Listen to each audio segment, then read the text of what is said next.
Welcome to Jhart Modelworks. After a long time and several attempts, we finally have the body painted, and it's the most complicated paint job I've attempted so far. So grab a beverage and join me as we go through the painting process. Welcome to my workbench. Let's get started. We're going to start out with some Tamiya Extra Thin and attaching the hinges to the hood. This will make the hood easier to hold while painting. During the primer stage, we'll shift the paint stick between the hinges so they both get a good coat of primer.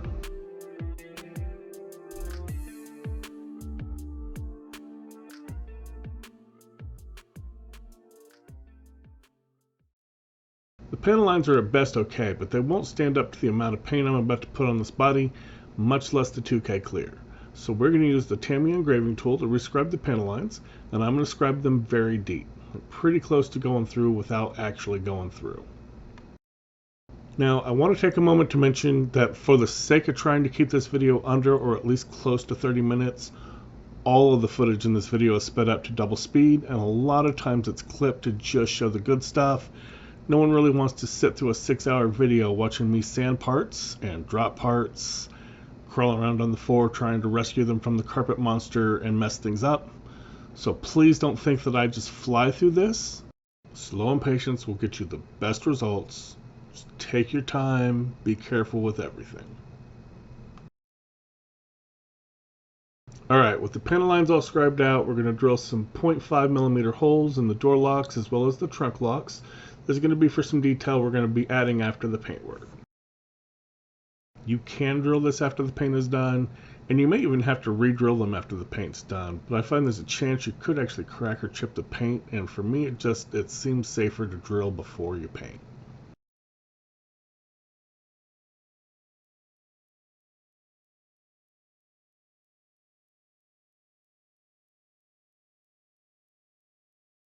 The mold seams aren't very pronounced, but if you run your finger along the edge, you can feel it's got a sharp edge that runs along the fender, up the roof line, down the C-pillar, and along the back fender on both sides. We're going to take care of this with a UMP thinning stick and sponge sanders.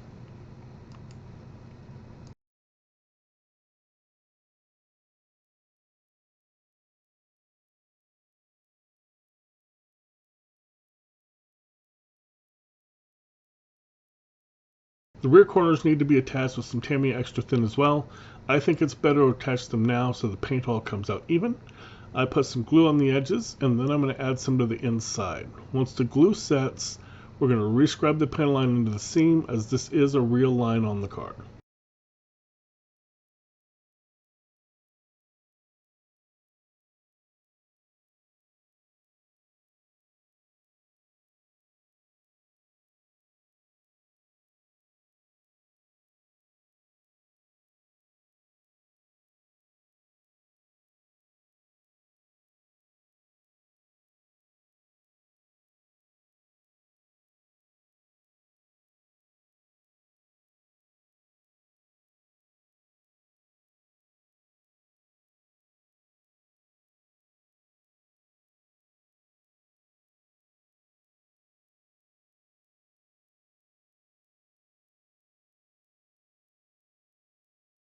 Finally, we need to key the surface. This really just means we're going to sand everything down, get rid of the glossy surface, and just give a slightly rough texture for the primer to hold on to. Normally I'm good with just giving the whole body a sand with some 600 grit Tamiya sanding sponge, but when I did that on the 41 Chevy pickup build, I ended up with some scratch marks that showed up through the candy job on the hood, and the hood had to be stripped and redone. And I need a really super smooth surface for what's coming. So I'm going to follow up with some 1000 and 3000 sanding grit as well, so no scratches show up later in the paint job.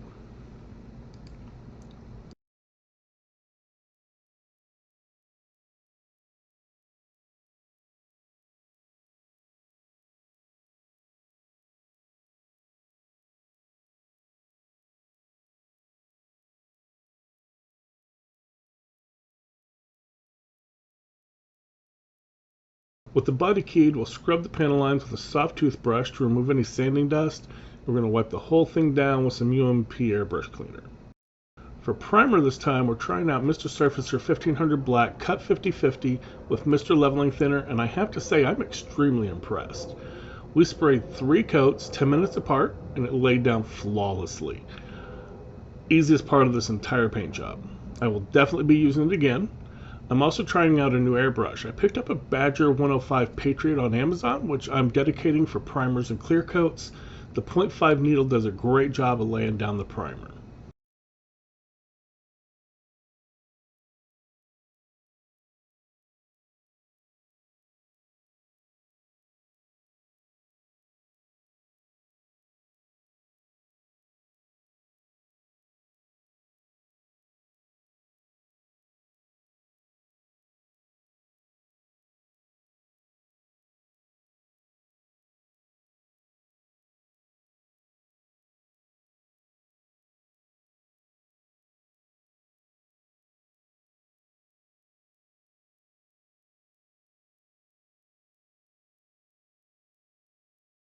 There are a few other parts that will be getting body color in the same process as well, like the radio support and the valve covers. While they're not going to show up throughout the entire video, all these parts are going through the exact same process. Normally the body is the first video after the unboxing, but this paint job takes a week at least if it goes right, and it didn't go right. The next step after the primer coat is a gloss black base. The Gravity Chrome comes with an enamel gloss black base that is very nice for small parts, but for the body I got a lot of dust and trash as well as sputtering from the airbrush. I tried to paint the gloss black twice and could not get a clean spray. After stripping it yet again, I tried the Alclad gloss black and had the same issues. This Mr. Surfacer went down really well, guys. I'm actually looking at picking up the white and the gray as well. I had to respray this whole thing 4 times, and thinning it 1:1 I got through all 4 attempts in one bottle. But I found out you can actually thin this stuff 2:1 thinner to primer to stretch it out even further with the same great results.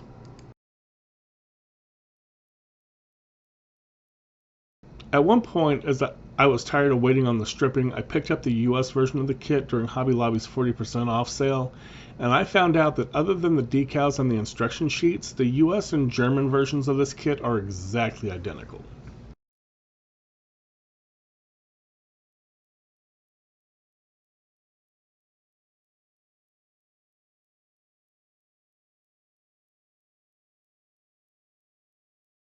Finally, I broke down and went with a can of Tamiya TS14, and I got something that was really close to perfect in about 2 coats. I did have to do a little sanding and polishing of some minor dust on large flat areas, because I need a near flawless finish as everything will show under the next coat. I found that the Tamiya polishing compounds contain no silicone, making them safe to use to sand and polish a gloss base between coats without contamination, as long as you give the body a good wash with a degreasing soap.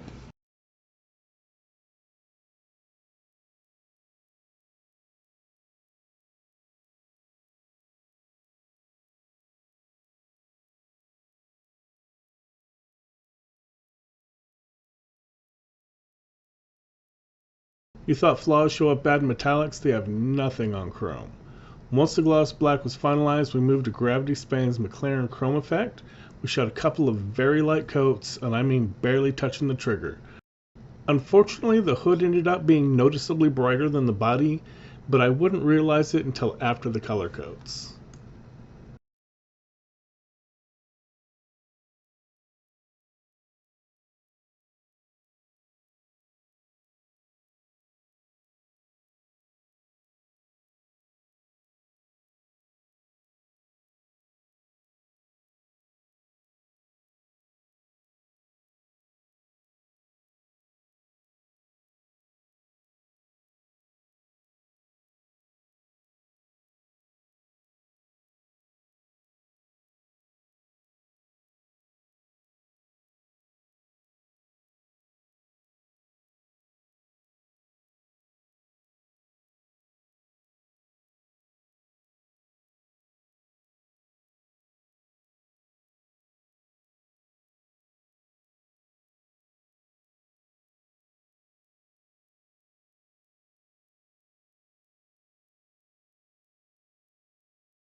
We gave the chrome a full 24 hours to gas off and dry, and then we gave it a wet coat of this E7 chrome sealer.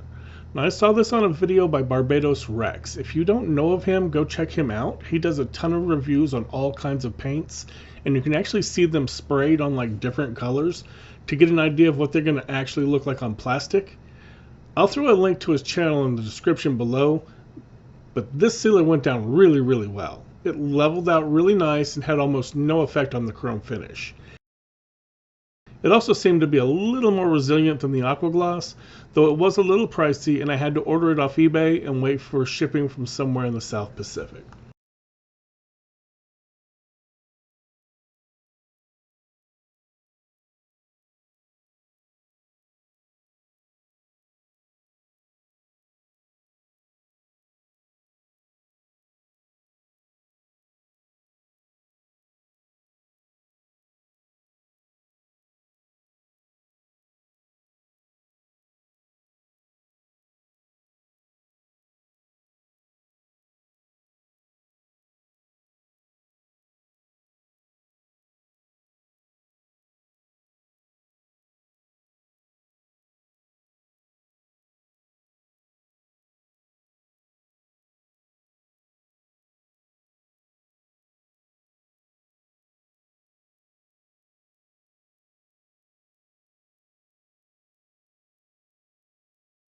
Yet another full 24 hours to cure when we can finally start putting some color on her, and we're going to go with Zero Paint's Electric Candy Blue.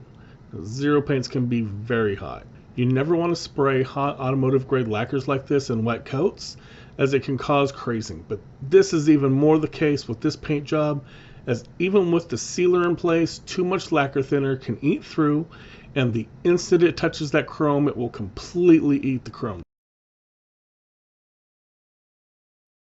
So again, we are going to just barely touch the trigger and put down 3 very smooth, super light mist coats and just build the color up slowly.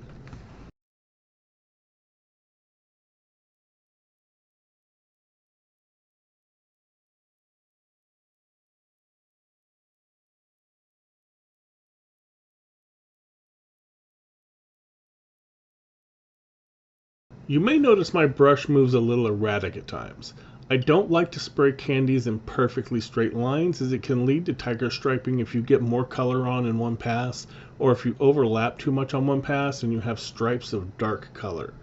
I found the best way to handle this is to give cross-hatching coats, and sometimes spraying a light erratic, sometimes circular motion to keep from forming straight pattern lines. I don't know if it really works or not, but I haven't had any issues with tiger stripes since I started doing it, so it works for me. It looks like I'm moving really fast and I'm putting down a lot of paint. Remember, this is sped up to double speed. I am spraying super light mist coats and building it up.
It was only after I finished all 3 color coats that I realized the hood was significantly brighter than the body, and the hood had to be completely stripped for a 5th time and started over from scratch. I finally got it to a shade that matches the body, and I'm never spraying candy over chrome again.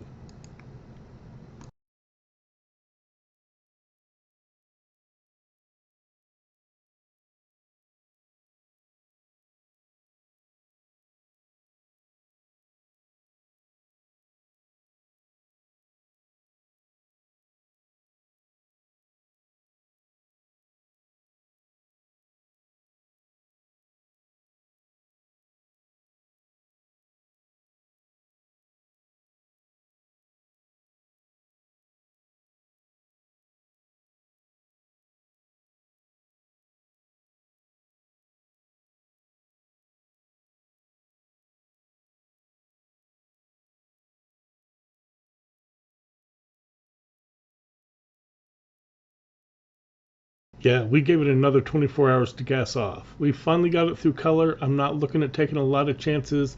I'm treating it with kid gloves. But we are now to the bare metal foil stage. I'm not going to show the whole body as this was a couple of hours of suffering, but I definitely want to show the process.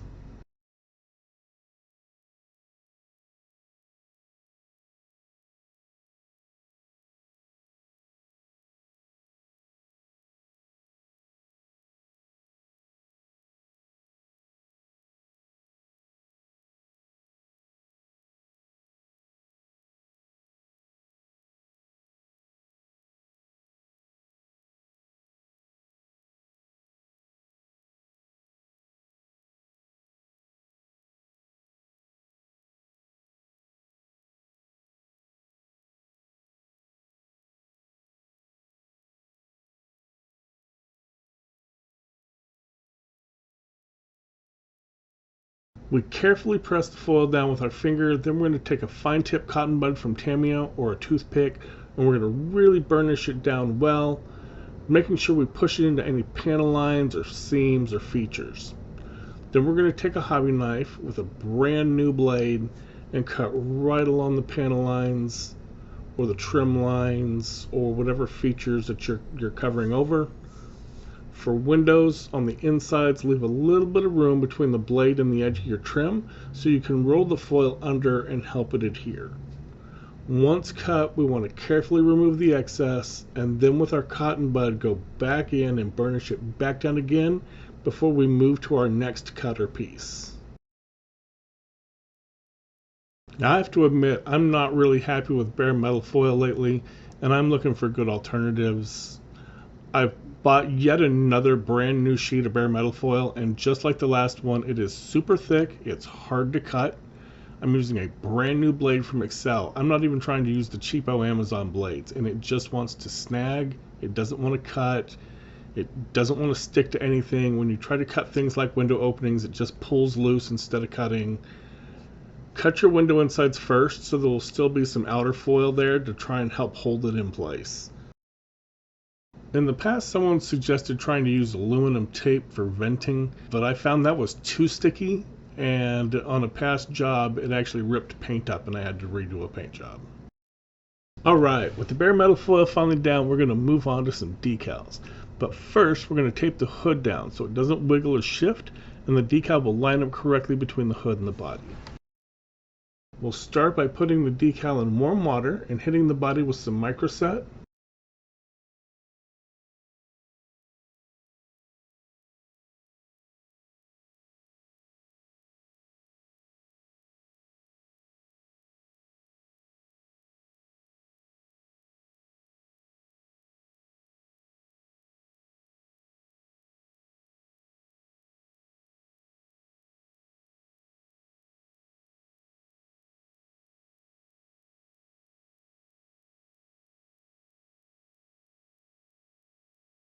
Once the decal is loosened up from the backing, we will lay it over the body, and we're going to gently slide the backing out from under the decal, trying to keep the decal in place.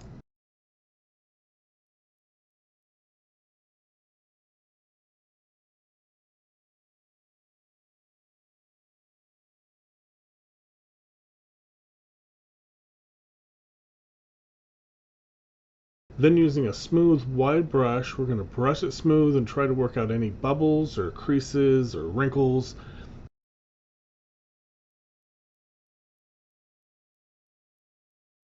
And finally, we're gently going to roll a cotton bud over the whole thing to get any excess moisture or bubbles out from under the decal.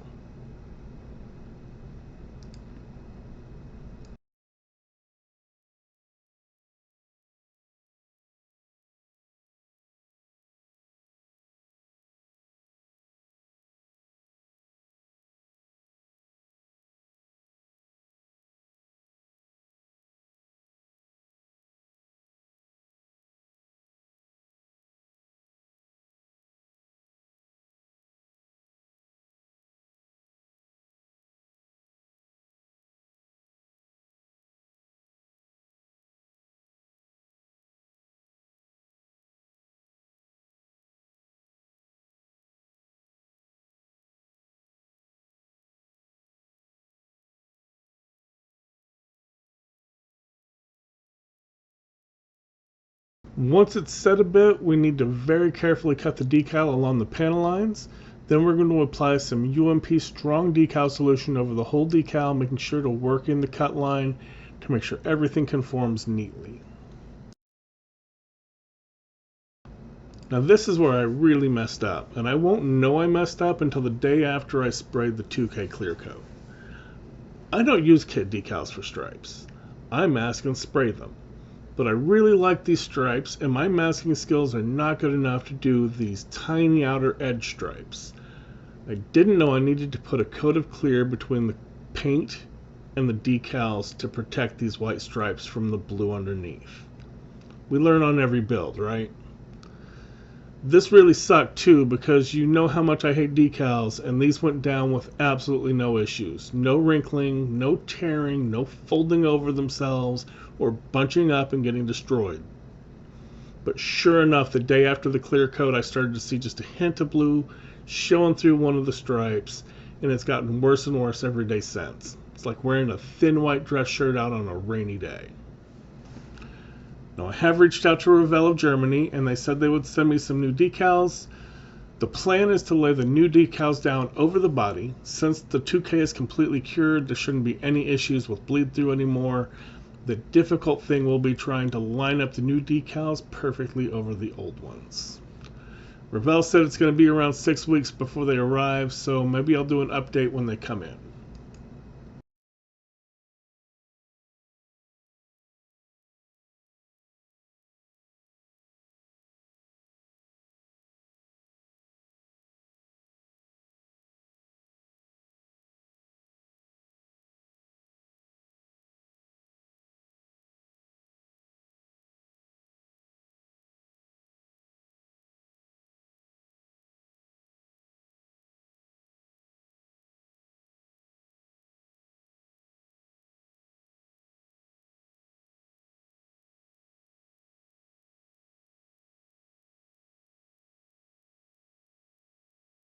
These side markers have a 396 engine label. Make sure they go on correctly, with the engine label being towards the front of the car.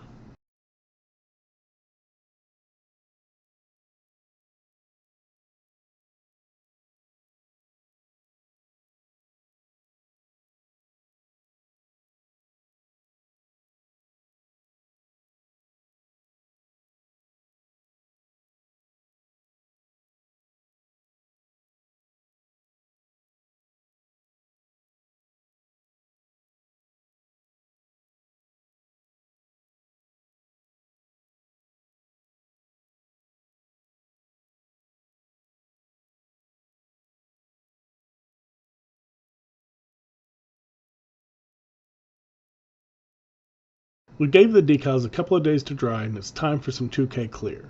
We're using Gravity Colors Spain's 2K clear. We're mixing it 3 parts clear, 1 part hardener, and 1 part thinner for the first coat. After that, I like to add a little more thinner for the wet coats to help them level out smooth. We're also going to filter this through a 190 micron paint strainer to make sure no clumps or junk get into the cup of the airbrush.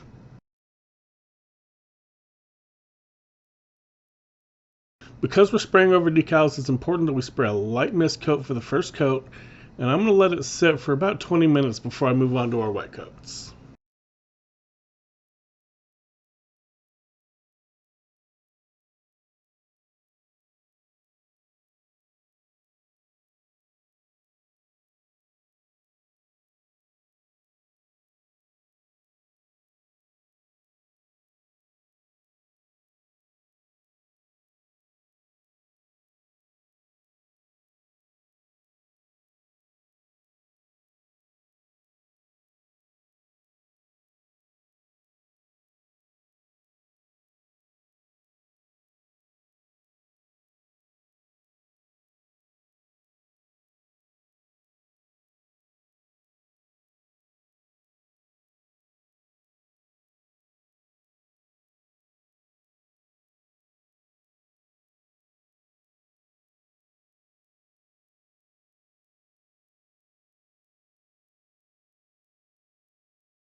After our 20 minutes, we'll move on to our first wet coat. We've added a little extra thinner to the mix, and you'll notice my passes slow down to allow more clear to hit the body. We're also pulling back a little further on the brush to let more clear out of the brush as well. We don't want to hit it too hard and cause runs, but we're looking to try and get a smooth, glossy coat down.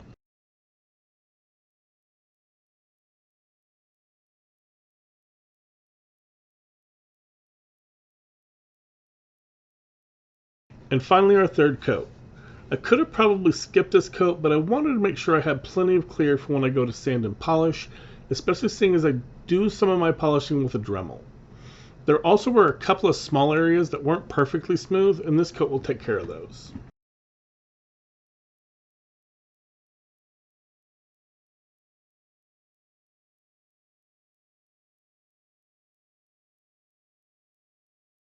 We let the 2K cure for at least 3 days, and now we're going to use some Elmer's glue to add in some of these 1.2mm rivets from Top Studios.